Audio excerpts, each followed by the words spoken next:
플레이트 치겠습니다. 하나, 둘, 셋. 아유, 괜찮습니다. 아, 네. 플레이트 치겠습니다. 하나, 둘, 셋. 플레이트 치겠습니다. 하나, 둘, 셋. 하나, 둘, 셋. 하나, 둘, 셋. 제가 쳐야 되는데. 치겠습니다. 하나, 둘, 셋. 만화에 대한 편견과 냉대가 존재했던 대한민국.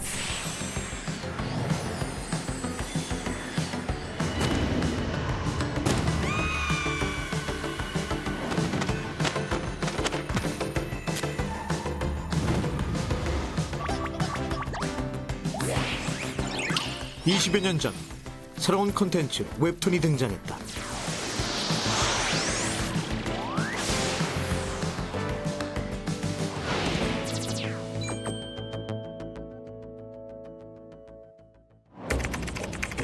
이것은 새로움에 도전했던 사람들의 여정에 대한 이야기다.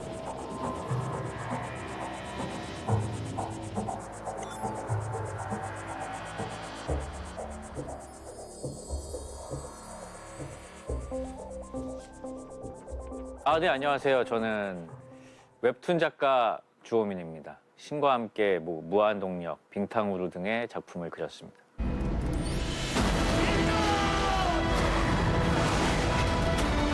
진짜 당신들은 해줄 수 있잖아요.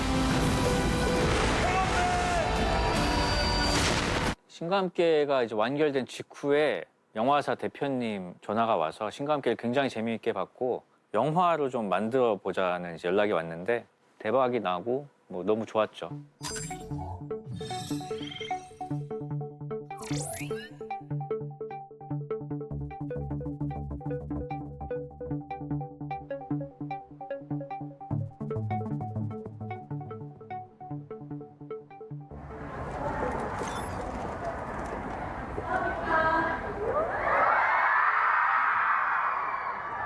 생각해 본 적은 한 번도 없었던 것 같아요. 한국에서 만화를 그려서 글로벌적으로 내가 인기를 얻게 될 거라는 생각은 생각도 못했던 일이었던 것 같아요.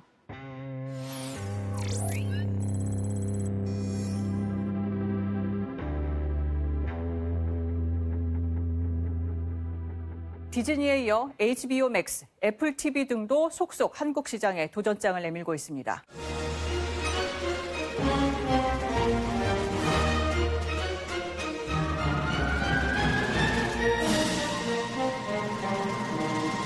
Over the last decade, Korean drama has evolved into a global phenomenon. From South Korea, we are so excited to introduce to you some incredible, untold K-dramas. 예, 안녕하세요. 작가 강풀입니다. 네. 자, 무빙은 약 2억 뷰를 기록하면서 큰 사랑을 받았던 동명의 웹툰을 원작으로 하고 있는 그런 드라마입니다. 무빙에서 장주원 역을 맡은 배우 한효주입니다. 비행 능력을 가지고 있고요.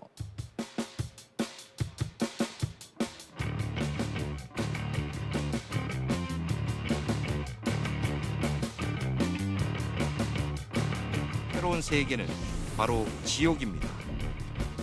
아무런 예고도 없이 무차별적으로 찾아오는 지옥의 고집.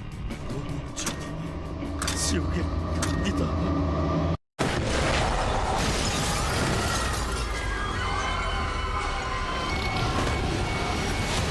세상 사람들을 죄에서부터 해방시킬 거예요.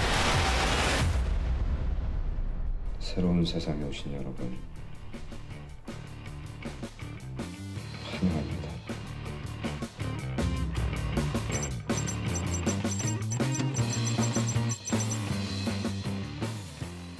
왜 이렇게 만화계가 오랫동안 침체의 일로 있을까요? 그 이유가 있습니까? 만화 시장이 대여점 위주여서 판매는 15%에 불과한 데다 5개가 생겼어요. 요즘에만 생긴 게. 지난해 만화시장 점유율 중 만화방과 도서대여점을 합친 대여점이 25%를 차지한다. 그나마도 일본 만화가 절반 이상을 차지합니다. 이 만화 시장에는 이미 일본 만화가 깊숙이 들어와 있다.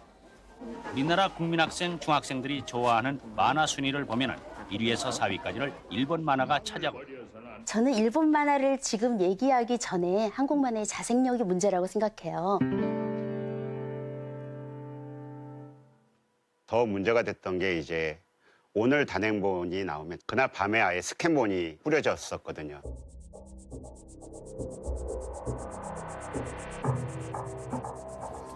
예, 소리바다랑 똑같이. 100만 부 넘기던 작품도 5만 부, 3만 부 이렇게 판매율이 떨어지다 보니까 유통구조와 소비자들의 인식도 문제여서 서점까지도 만화를 외면해왔습니다. 사장님한테 만화책 있냐고 물어보면은 서점 사장님이 우리는 그런 거 취급 안 한다. 대학생들 같은 경우에는 만화는 빌려보는 거지 사본다는 생각을 안 하고 있어요. 지금 위기를 타개하기 위해서는 어떤 부분들이 좀 필요하다고 보세요?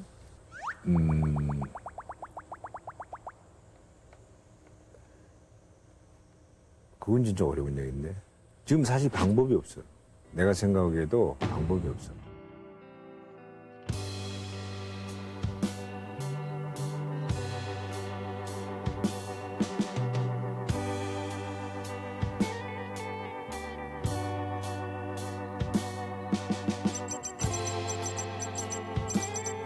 X세대에 이어서 등장한 세대가 바로 네트워크 세대, 이른바 N세대입니다. 컴퓨터와 인터넷이 친구이자 생활의 주요 수단이 되고 있는 N세대를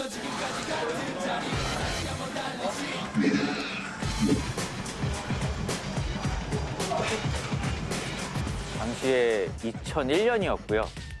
그때 뭐 여러 가지 유머 사이트들에 그냥 아마추어 만화가들이 그냥 연습장에 그린 만화들을 스캔해서 올린 걸 보고 굉장히 재미있다고 생각이 돼서 거기에 이제 만화를 올린 게 처음으로 인터넷에 만화를 올린 거였죠. 소총수 호민 광수. 이상 5명은 하이브 파괴. 작전명 F킬러에 투입된 저글링이 부합니다. 갈려! 하이브에 투입된 마린 5기! 마린은 50원이면 생산하니까요. 그때는 싸이월드가 있던 시절이고 굉장히 많은 종류의 실험적인 커뮤니티가 막 생길 때였는데 어디건 사람이 모이면 보여주고 싶었어요. 최근에는 이 미니 홈페이지가 유행을 하면서 자신의 생각이나 느낌을 글이나 그림으로 표현해서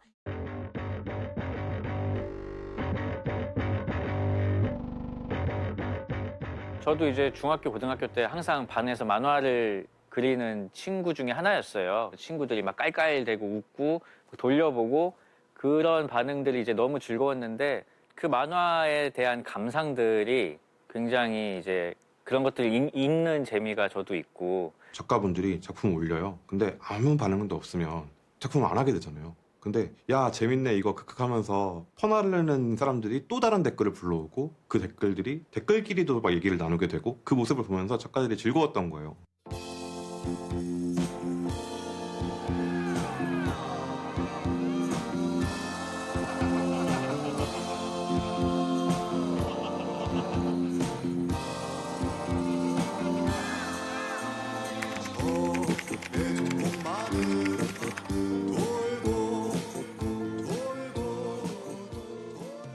콘텐츠를 누리는 데는 굉장히 진입장벽을 많이 낮춰줬죠. 공짜로 볼 수 있으니까 오히려 쉽게 그냥 한번 봐보지 뭐 라고 하면서 좀 낯설음을 탈피할 수 있는 아주 중요한 도구가 아니었을까, 수단이 아니었을까. 그리고 창작적인 면에서는 웰메이드에 대한 강박이 좀 사라졌다고 할까요? 왜냐면 내가 그냥 내 직업이 아니라 나의 취미야 라고 하면서 그냥 소통하기 위해서 올려놓는 웹툰이다 라고 했을 때 굉장히 잘 만들어야 된다는 강박에서는 벗어나서 무엇보다 내가 하려는 얘기를 어떻게 잘 전달할 수 있지? 그 측면에 조금 더 많이 접근했었기 때문에 그런 면에서 다양한 재미가 또 실험되기도 했던 것 같습니다. 그때 제가 만화를 올리고 나서 바로 그 다음 옆을 보면 학교 선생님으로 살고 있는 만화를 올리고 있어요.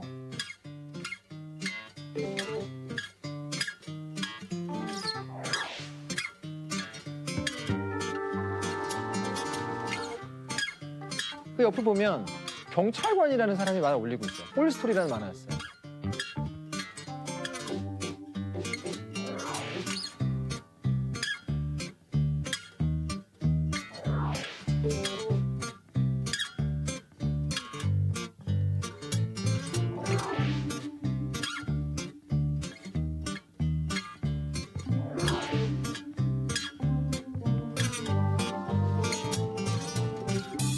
이런 식으로 기존의 만화가들이라면 절대 그릴 수 없고 그리고 싶어 하지도 않았을 것 같은 그런 얘기들이 막 올라오고 있었어요. 이거는 잡지에서 하지 못했던 거다. 우리가 접하지 못했던 얘기가 만으로 올라오고 있구나. 이 세계가 약간 재밌게 돌아가네.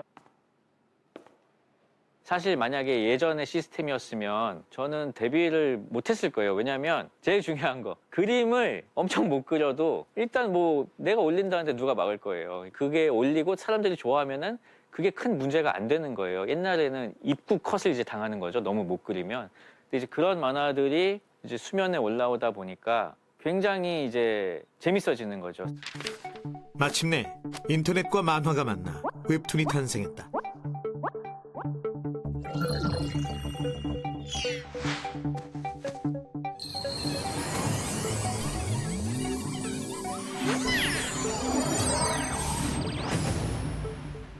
책이라는 건 부동산이거든요. 잡지는 어느 이상 두꺼워질 수 없고 한 페이지의 크기도 어느 이상 커질 수가 없어요. 새로운 작가가 들어오고 싶어도 누군가 끝나야지만 들어올 수 있는 그런 한정된 자원이었단 말이죠. 근데 파란, 다음, 네이버 초반에 그것들을 반년 정도, 1년 정도 보면서 느낀 건 이곳엔 두께가 없구나.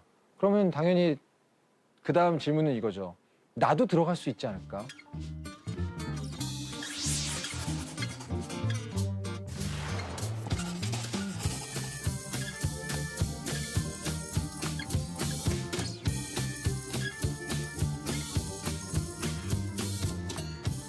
배고프면 일이 안 돼가지고 주로 김밥 먹어요. 일하면서 먹느라고. 보통 며칠 몇 끼 정도 먹냐고? 며칠 한 줄 먹어요. 그때는 나를 알리고 싶고 만화가라는 소리를 듣고 싶어서 시작을 했었는데 그때 마침 이제 웹문화가 너무 용성하게 됐고 운 좋게 온라인 만화가 1세대가 됐습니다. 지면 만화는 자리가 항상 부족했고 저 같은 신인 만화가나 전혀 이제 알려지지 않은 작가가 할 수 있을 공간이 없었어요. 그래서 아예 한번 공간이 없으면 내가 공간을 만들어 보자 해서 홈페이지를 만들게 됐고요.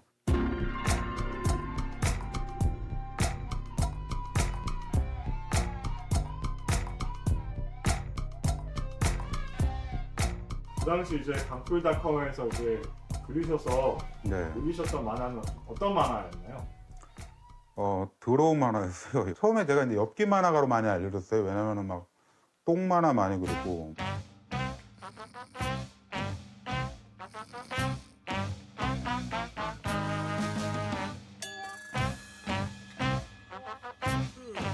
혹시 그 똥이 상징하는 바가 없어요. 다들 뭔가 있는 걸로 알고.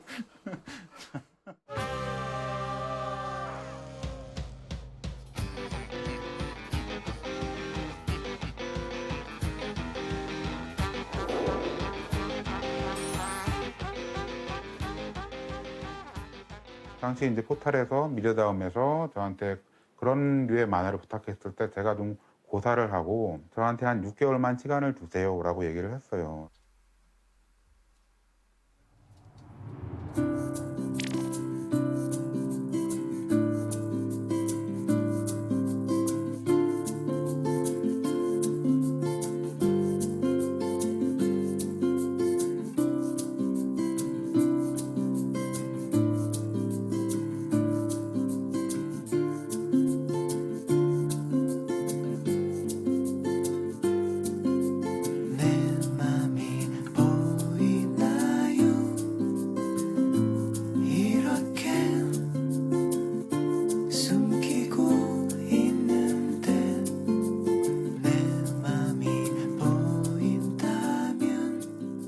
당시에 아까 말씀드렸던 것처럼 연재를 선택한다는 게 굉장히 쉽지 않았어요. 사람들이 이걸 또 찾을 거라는 보장이 없기 때문에 그 한 화 안에서 웃겨야 됐거든요. 뭐 울리더라도 그 한 화 안에서 몇 컷 안에서 결정을 지었어야 됐고 연재 방식이라는 걸 택했다는 것 자체가 굉장히 큰 도전이었죠.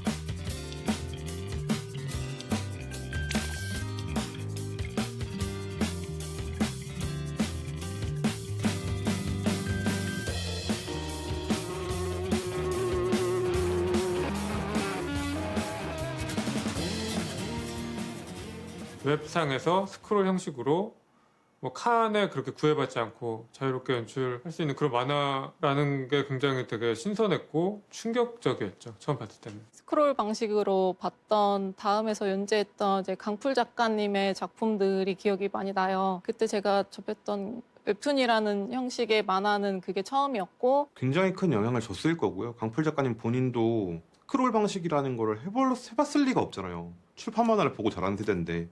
그래서 이 스크롤로 내려가는 이 방식에 대해서 굉장히 많은 연구를 하셨어요. 스크롤로 독자들을 어떻게 여기에 더 몰입하게 만들 수 있는가.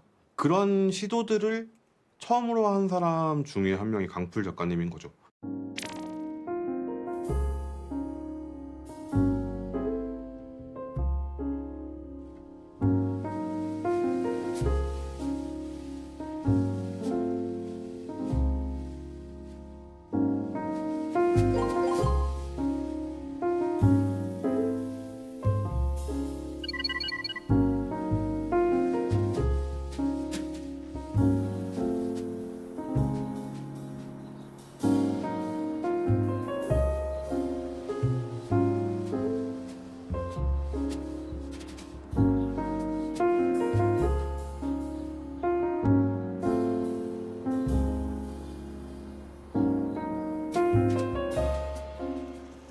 한국의 웹툰이 이렇게 연재 형식을 띈 채로 긴 장편의 스토리를 가진 만화가 매회 매주마다 연재되면서 충분히 그 내용을 독자들한테 잘 전달할 수 있다라고 하는 가능성을 가장 처음 보여준 사례이기 때문에 그대를 사랑합니다라 마지막 회가 올라왔을 때 그 당시에 미디어다음이라는 서비스는 워낙 메가 트래픽을 감당할 수 있도록 설계가 되어 있었는데 그 서버를 도대체 흔들 정도면 어느 정도 사람들이 몰린 거야?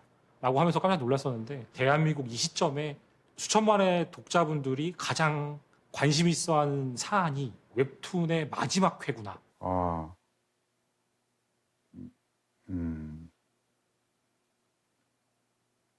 굉장했던 것 같아요. 당시에 이제 그 서버 담당자가 제 만화가 올라가는 날에는 서버를 증설시키고 하더라고요. 저는 너무 기분 좋죠. 이게 어떻게 그렇게 사람들이 많이 보는구나.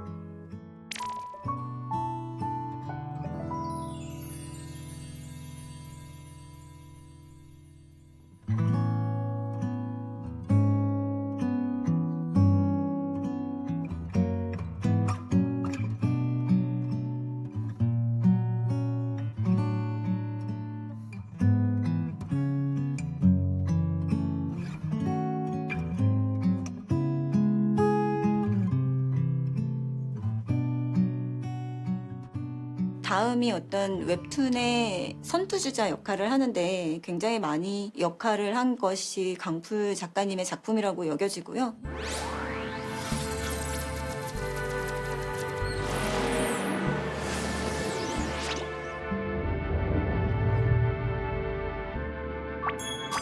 한편 네이버 웹툰이 후발주자로서 도전을 시작했다.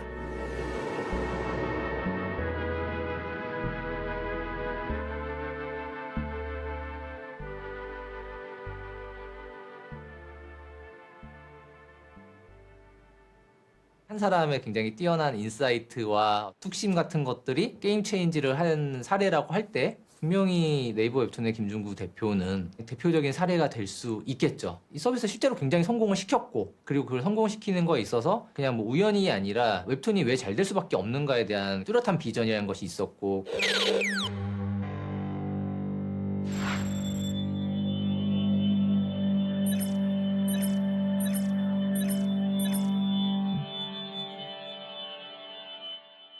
처음에는 제가 소프트웨어 엔지니어였는데요. 우연찮은 기회에 만화 서비스 담당자가 되게 되었고 사용자가 너무 적은 거예요. 처음에는 담당자와 몇몇 작가들의 노력으로 사실 일궈낸 부분이 확실히 있다고 생각하고요. 네이버 같은 경우는 처음부터 이제 후발주자로서 파란이나 다음의 히트작들과는 다른 방향에서 히트작을 내야 된다라고 하는 명확한 목표가 있었죠. 처음에 저희가 작품을 구하면서 중요하게 생각했던 거는 독자 풀을 넓히는 데 기여할 수 있는 작품이어야 했고요. 독자 풀을 넓히는 데 가장 유효한 장르는 개그였다고 생각을 했습니다.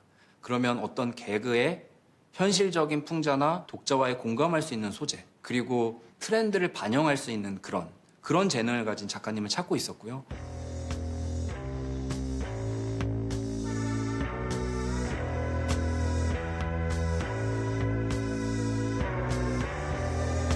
플레이트 치겠습니다. 하나, 둘, 셋. 네, 고맙습니다.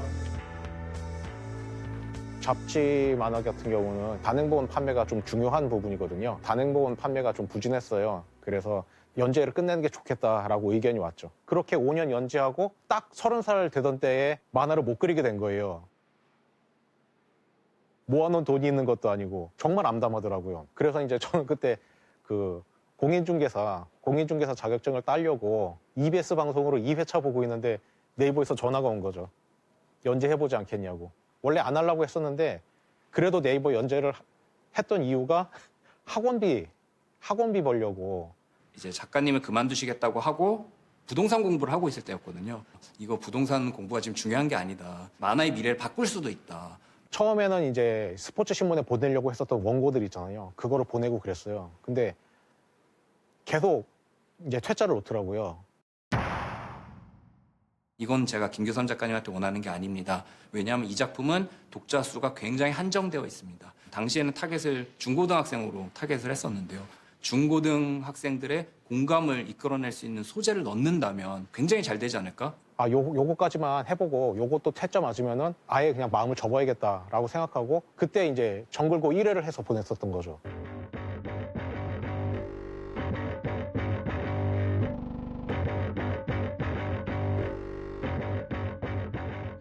그런데 그걸 딱 보냈는데 갑자기 바로 이거라는 거예요. 이거는 정말 한국에 있는 중고등학생들이라면 누구나 좋아할 만한 작품이다.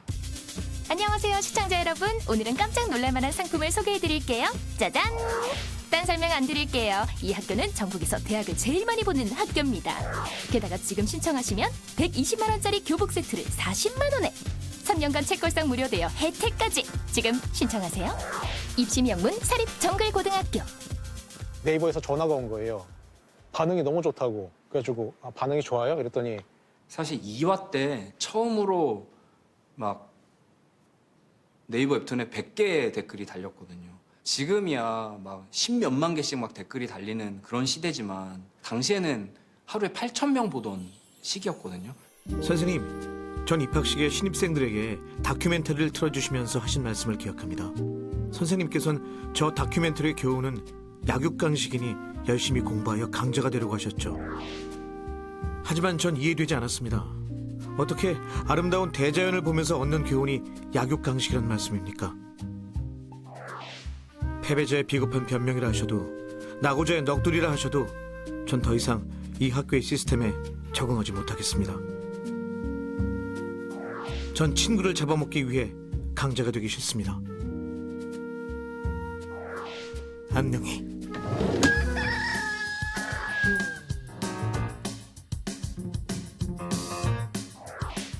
정글고 첫화 같은 거 보면 정말 듣도 보도 못한 첫화의 마지막 장면이었거든요. 자살했다는 친구가 불사조라면서 닭머리를 하고 등장을 하고 목이 좀 아파 이런 얘기를 하는 어리둥절한 그런 개그 센스 그런 것들을 보여줬었는데 그거는 굉장히 이제 후발 주자로서 전략적인 선택이었다고 생각합니다.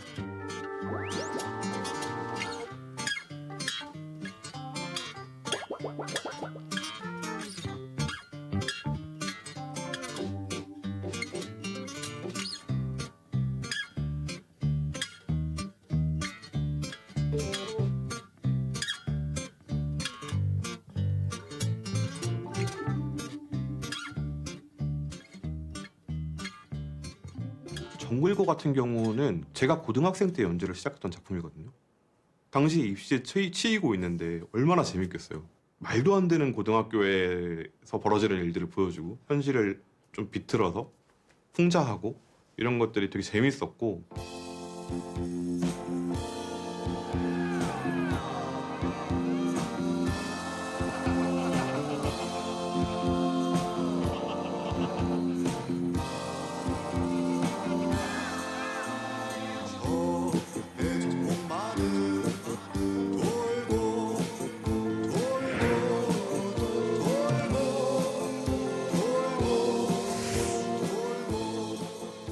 마음의 소리는 웹툰 초기 굉장히 상징하는 작품이라고 생각을 해요. 생활할 때는 그걸 낙으로 사왔었습니다.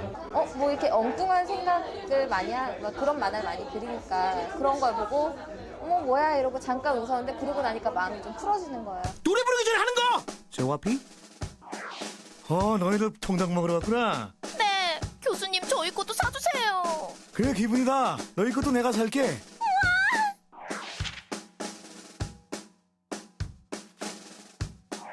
무한한 확률의 희망을 거는 거지. 자동이요. 예, 다음. 이봐요, 물에서 장난치면 위험합니다. 예, 다음. 물에서 해. 뭔가 저는 처음에 이 만화를 그릴 때 이런 느낌이었거든요. 그래 우리끼리만 보자 이런 느낌 있잖아요. 그냥 요즘 어떤 세상인데 이런 걸 아니 이거 뭐 그린 거예요? 다른 사람한테 말하지 마 부끄러우니까 이런 느낌이었거든요. 근데 뭔가 다 보는구나라는 느낌이 드니까 반응 완전 좋아. 예?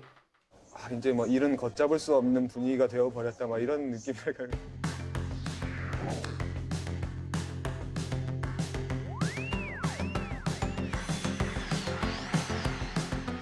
JS 인베이드 그 조석 작가의 그 아이디인데요. 까먹을 수가 없어요. 왜냐하면 JS 인베이드라는 아이디로 만화를 올리고 있었거든요. 제 입장에서는 이 만화를 정식 연재하고 싶습니다라고 말씀드렸더니 당시 팀장님께서 야 이거를 우리가 정식 서비스 하겠다고? 안 돼라고 하셔서 팀장님께서 만약에 그렇게 반대하신다면 제가 그냥 책임지고 할게요. 안 되면 사표 던지면 되죠 뭐. 라고 이제 연재를 밀어붙였고요. 그전에 우리가 갖고 있었던 그래도 뭐 컨텐츠면 이 정도는 돼야 되지 않아? 만화라면 이 정도는 그래도 그려야 되는 거 아니야? 그래도 이 정도의 스토리 있어야 되는 거 아니야? 라고 하는 기준들이 있었는데 조석의 대비는 그거였어요. 독자가 좋아하면 돼였어요. 인터넷 사람들이 깔깔대는 어떤 그냥 그 농담 같은 느낌? 그것이 이제 작품이 됐고 그걸 사람들이 되게 좋아하고.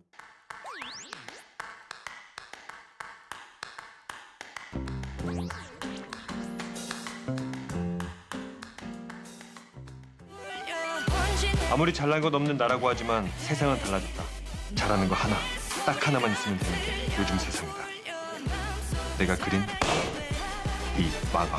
근본 없다라는 말 했잖아요. 저는 이 근본 없는 작가들 있잖아요. 이 근본 없는 작가들이 초창기 네이버에 모여가지고 정말 만화의 인식도 바꾸고 웹툰의 선순환 구조를 만드는데 굉장히 큰 역할을 했다고 생각해요.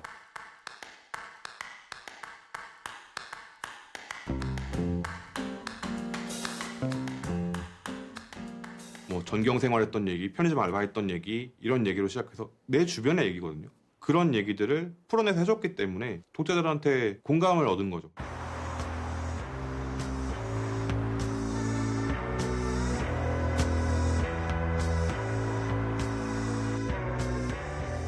될 때까지 연재했을 것 같아요. 계속 도전 만화에서.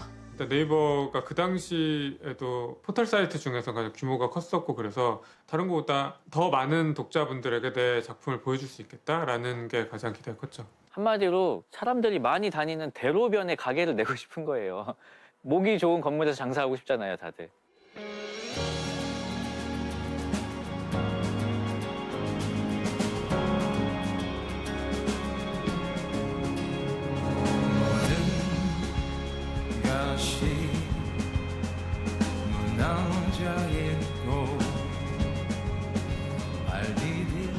제가 듣기로는 바둑 만화였어요. 형 누가 바둑을 하지 말라 그랬거든요. 왜 그러냐, 진짜 하지 말라고 망한다고 그랬어요. 그냥 하지 마 말고. 저는 정말 바둑 만화인 줄 알았거든요. 근데 인생에 대한 만화더라고요.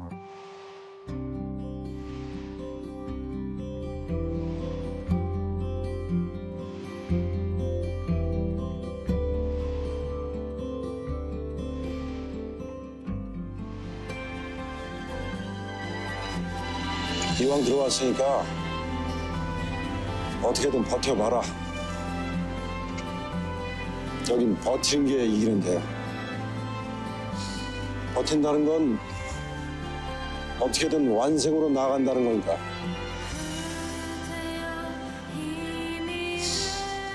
우린 아직 다 미생이야.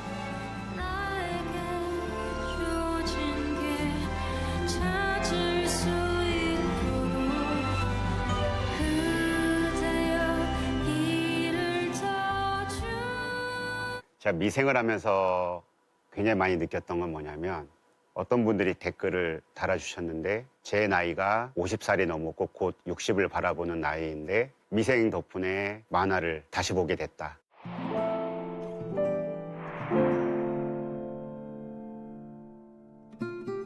인터넷 문화를 즐기는 세대의 전유물이었단 말이에요, 웹툰이. 20대 아니면 10대까지 그 젊은 층을 딱 타겟으로 해서 그 사람들만 즐기는 문화. 30대, 40대 지금 그 시대를 살아가고 있는 사람들을 다시 만화판으로 끌어온 거 대단한 거라고 생각해요, 저는 그게.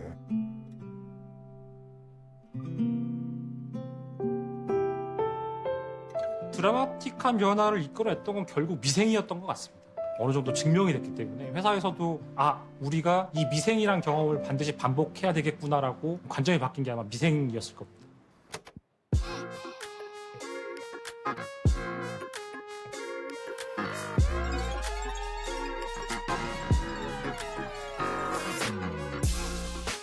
서사 있는 작품 그리고 이야기 위주의 좀 깊은 연재를 할 수 있는 작품, 시리어스한 작품들이 다음 웹툰에 많았다면 네이버 웹툰은 조금 더 신변적개적이고 좀 가볍고 즐겁게 읽을 수 있는 옴니버스나 에피소드 형식으로 좀 짧고 간결한 작품들이 좀 더 많았다라고 볼 수 있겠죠. 강풀부터 시작되는 어떤 스토리성 강한 작품들이 저희 쪽에 많이 연재가 되다 보니까 그쪽을 선호하시는 독자분들이 많이 포진해 계시고 서로 타겟팅이 좀 많이 달랐다고 생각해요. 저희는 오히려 미래를 위해서는 또 웹툰 세대의 확대와 새로운 뉴 제너레이션에 대한 공략이랄까요? 그분들이 생각이 젊어요. 이 젊은 만화가들하고 이야기를 할 때도 많이 열려 있어요. 그러니까 그런 사람들이 다행히 대표 자리에 올라갔고 대표가 됐기 때문에 지금까지도 만화를 계속 유지할 수 있는 것 같았어요. 그러니까 오로지 상업적인 면으로만 컨텐츠의 돈으로만 봤으면 여기까지 안 왔을 것 같은데 방송은 별로 바뀐 게 없네요.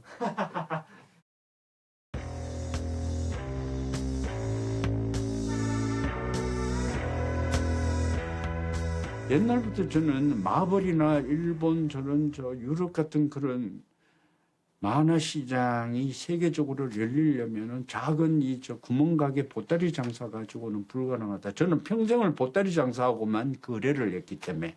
근데 네이버나 카카오를 만나서 웹툰 때문에 학생들 때문에 만나봤을 때 그 사람들이 기본적인 꿈이라든지 포부라든지 마케팅 방법이 전혀 다르다는 거예요. 결국 컨텐츠도 사람과 비슷하다고 생각을 합니다. 모든 게 다 평범한 사람보다는 약간의 단점이 있더라도 그 단점을 모두 커버리지할 수 있는 확실한 장점이 있는 사람이 오히려 더 매력적으로 느껴지는 경우가 있잖아요. 저는 컨텐츠도 비슷하다고 생각을 합니다. 그러니까 그냥 모든 부분이 무난한 컨텐츠보다는 약간의 단점이 있더라도 하나의 장점이 두드러지는 작품들이 보통 이제 킬러 컨텐츠로 갈 확률이 높지 않나 생각을 합니다. 제가 만화 컨텐츠를 너무 사랑하고 더 보고 싶은데 그 컨텐츠가 부족했기 때문에 이 서비스를 해보고 싶다라고 생각한 거거든요. 저의 그 방향성은 굉장히 재미있는 작품을 어마어마하게 많은 사용자들과 만나게 해주는 플랫폼, 그리고 그 과정에서 끊임없이 스타 작가가 나올 수 있는 플랫폼이 되자, 이렇게 목표를 정했던 것 같습니다.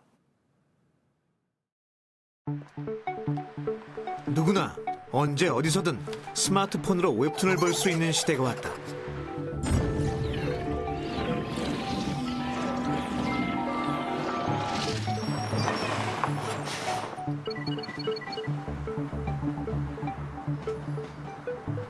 만화 유통에서 정말 혁명이었던 사활을 결정지었다고도 봐요. 웹툰을 그리는 것과 감상하는 모든 게 이벤트가 아니라 일상으로 들어왔다는 얘기거든요. 버스가 조금만 늦어도 여기서 꺼낼 수 있는 거니까. 만화책을. 제 옆자리에서 제 만화 본 적 있어요. 버스에서. 정말 목구멍까지 차올랐어요.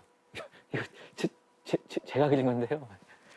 가만히 있었습니다. 지금 제작되는 웹툰들은 모바일에서 어떻게 보이냐를 이제 염두에 두고 항상 만들죠. 그래서 폰트도 엄청 커지고 말풍선도 엄청 커지고 이제 PC에서 보면 좀 어색해요, 그림이. 왜 이렇게 글씨가 크지 싶은데 전부 이제 모바일에 맞춰서 제작이 되기 때문에 사실 모바일 툰이라고 불러도 손색이 없을 만큼 그렇게 모바일이 큰 영향을 끼쳤죠.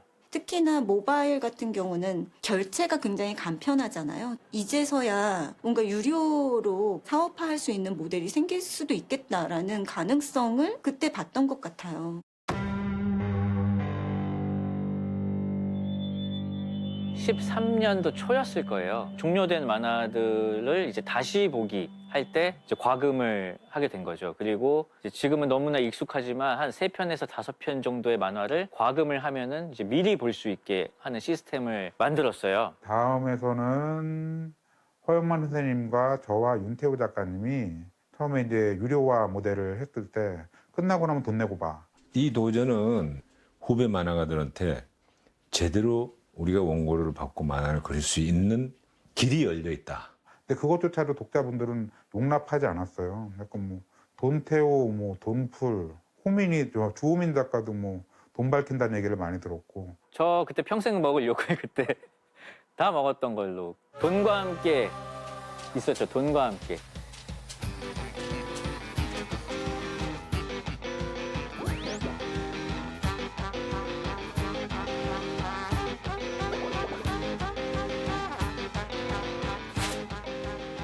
한 10년, 20년 사이에 참 인식들이 이게 과연 바뀔까 싶었는데 많이 바뀌었죠.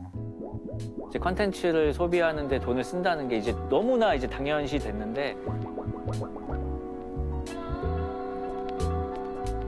웹툰 산업이 이제부터는 좀 더 산업적인 규모를 확산시킬 수 있다라고 하는 것을 증명한 계기가 되었고요.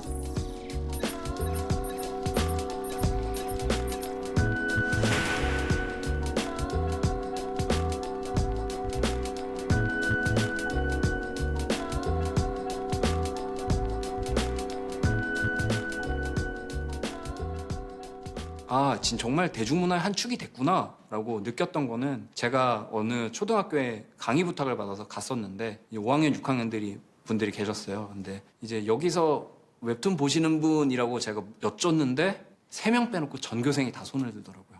그래서 이제 정말 앞으로 시간이 흐름과 동시에 우리 웹툰이라는 컨텐츠는 정말 대중문화의 한 축이 되겠구나. 어느 순간부터 또 드라마나 영화들이 웹툰 원작으로 이제 만들어지는 것들이 굉장히 많아지고 그런 것들이 더 이상 신기하지 않은 너무 당연한 일이 됐을 때 이 과장님, 우린 그냥 회사원이잖아요. 저기 다른 과장들한테도 오늘 내로 다 전달해야 되니까 우리 시간 낭비하지 맙시다. 불법입니다. 전 못하겠습니다. 그래 18. 년 동안 고생 많았다. 아이고 미친놈. 위자료나 밀리지 말고 제때 주셔.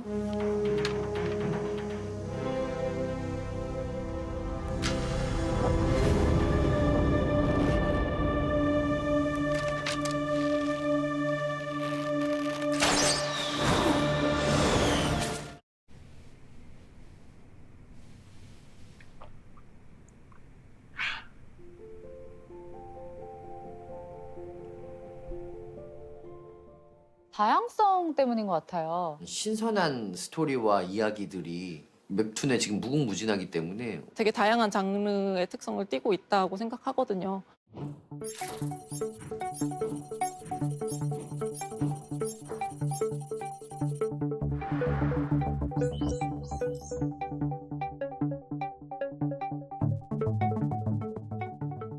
그리고 드라마든 영화든 시각적으로 보여줄 수 있는 매체의 대부분은 사실 돈이 되게 많이 들잖아요. 영화나 드라마는 대자본이 들어가잖아요. 가장 안전한 길을 찾다 보니까 이야기가 조금 평이해지는 경우가 있는데 만화가들은 그런 것에 대한 부담감이 상대적으로 적어요. 감히 다른 분야에서 차마 시도하지 못했던 것들은 만화가들은 막 시도를 할 수가 있어요. 뭐 해보지 뭐.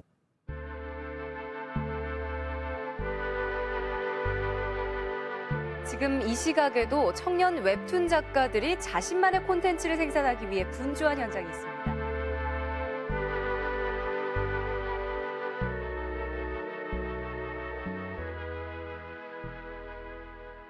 SNS를 통해서 이제 해외 많은 이제 각국에 있는 분들이 잘 보고 있고 이번 에피소드는 나는 이런 느낌이 들었다라고 정말 다양한 국가에서 보내주시거든요. 확실히 이제 북미 분들은 로맨스 위주로 보고 약간 동남아 쪽 분들은 이제 어떤 특정 캐릭터 나는 이 캐릭터가 더 좋아.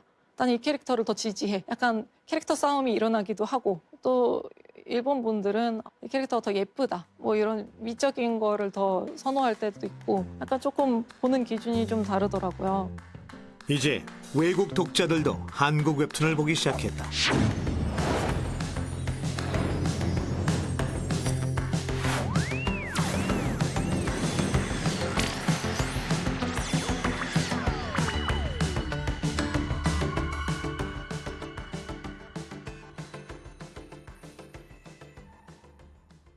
언젠가는 이제 저희 대한민국에서도 우리 대한민국에서도 아마 성장 한계점이 분명히 올 겁니다. 왜냐면은 시장도 한계가 있고 그다음에 인구 수도 한계가 있기 때문에 특정 지점까지 성장하게 되면 당연히 정체가 될 수밖에 없는데 이런 부분들을 좀 타개하려면 결국은 시장을 확대할 수밖에 없고 그러려면은 결국은 해외로 눈을 돌릴 수밖에 없다라고 생각이 듭니다.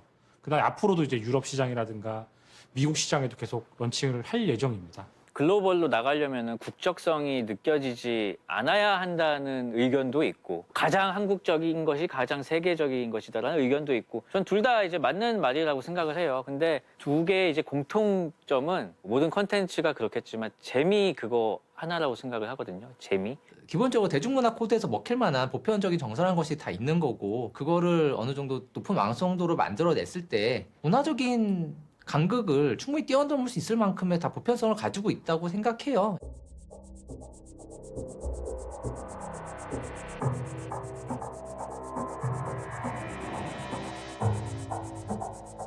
이 웹툰 사업을 강화하기 위해서 네이버와 카카오가 인수합병을 계속적으로 늘리고 있는데요. 네이버 같은 경우에는 북미 최대 이제 글로벌 웹소설 플랫폼이죠. 와패드를 6,700억에 인수를 했습니다. 네. 이야기 컨텐츠 넷플릭스라고 할 수 있는 레디시라고 하는 회사가 있습니다. 지금 카카오에서 인수를. 우리나라 웹툰이 아시아 지역에서 인기가 높다고 하죠. 이번엔 미국 시장에 도전장을 내밀었습니다.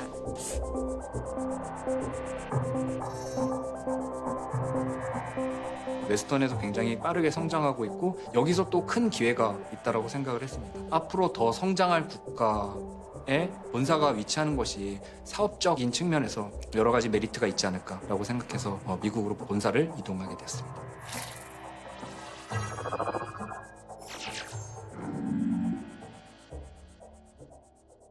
나스닥으로의 상장까지 고려하시는 걸까요? 그거는 지금 제가 이 자리에서 말씀드리기는 어렵고요. 굉장히 공격적인 목표를 가지고 움직이고 있다고 말씀드릴 수 있을 것 같습니다. 글로벌로 나가서 크게 성공한다는 거는 정말 힘든 또 다른 문제예요. 전통적인 만화 강국인 일본이라든가 미국이라든가 거기에 인기 작가들 그쪽하고 붙어봐야 돼요. 또 그 노력을 하게끔 플랫폼이라든가 기획사라든가 더 지원을 해줘야 된다고 생각을 해요. 한국 드라마는 이미 유명하잖아요. 지금 뭐 넷플릭스에서 뭐가 나올 때마다 전 세계에서 이렇게 순위가 확 올라가고 노래도 마찬가지고 저는 충분히 만화도 그렇게 될 수 있는 가능성이 있다고 생각을 합니다. 저는 이제 솔직히 느꼈던 게 이제 외국에서 저작권 문의가 들어올 때 있잖아요. 이제 그때 이제 많이 느꼈어요. 그냥 단순히 본다뿐만 아니라 거기서 어떤 사업을 하는 사람들이 이게 사업성이 있다라고 판단한 거잖아요. 만약 시장으로 따져가지고 본다면은 저는 지금 한국이 메인이라고 생각해요. 종주국이라고 생각해요. 넷플릭스는 지난해 한국 콘텐츠 제작에만 3천억 원 넘게 투자했고 올해는 투자 규모를 2배 이상 늘릴 것으로 업계는 추정하고 있습니다. 지난 10월 에이펙 콘텐츠 쇼케이스에서 아태 지역 20여 개 콘텐츠를 소개했는데 그중 7개가 한국 콘텐츠일 정도로 디즈니 플러스에서 한국 콘텐츠는 매우 중요하고 괜찮으세요?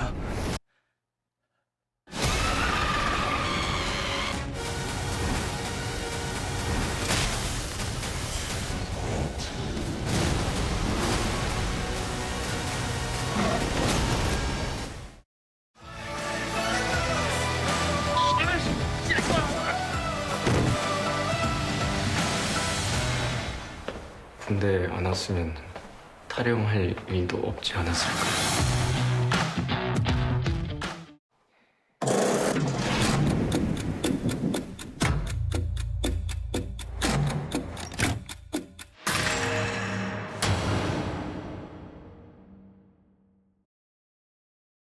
웹툰을 생산해내는 작가들은 앞으로 꾸준히 있을 것이고 그리고 이렇게 넘쳐나는 IP들을 활용을 하고 싶어하는 OTT 회사들도 늘어날 것인데 상생하는 관계가 되지 않을까 싶어요.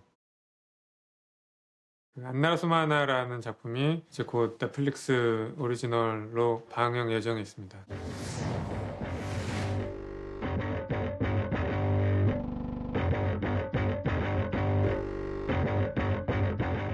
제가 주변 사람들한테도 한 얘기가 있거든요. 옛날에 대항해 시대처럼 대웹툰 시대라고 조그만 조각배라도 띄울 수 있는 사람은 전부 다 배를 띄워가지고 지금 신대륙으로 나가고 있다.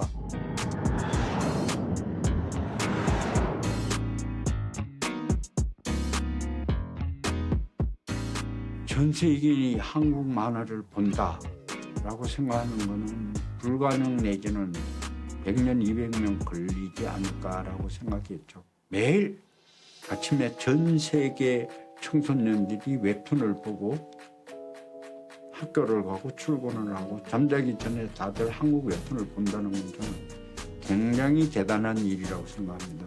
꿈꿨던 그런 세상이 온 거니까요.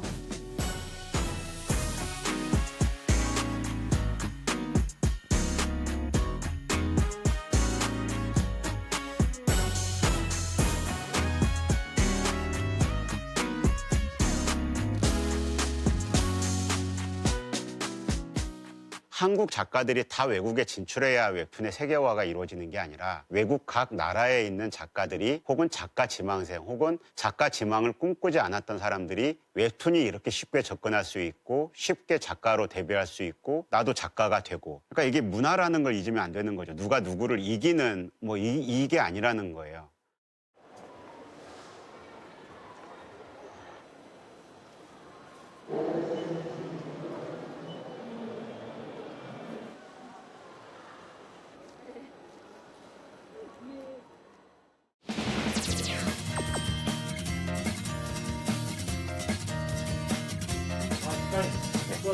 아유, 감사합니다. 감사합니다. 수고하셨습니다. 수고하셨습니다. 아, 네, 감사합니다. 아, 감사합니다. 아유, 예. 감사합니다. 네, 감사합니다. 감사합니다. 너무 죄송해요. 제가 말을 제대로 못해서. 잠깐 고생하셨습니다. 정리가 좀 됐을까요? 뒤쪽에 세 가지가? 그래요? 끝이에요? 네.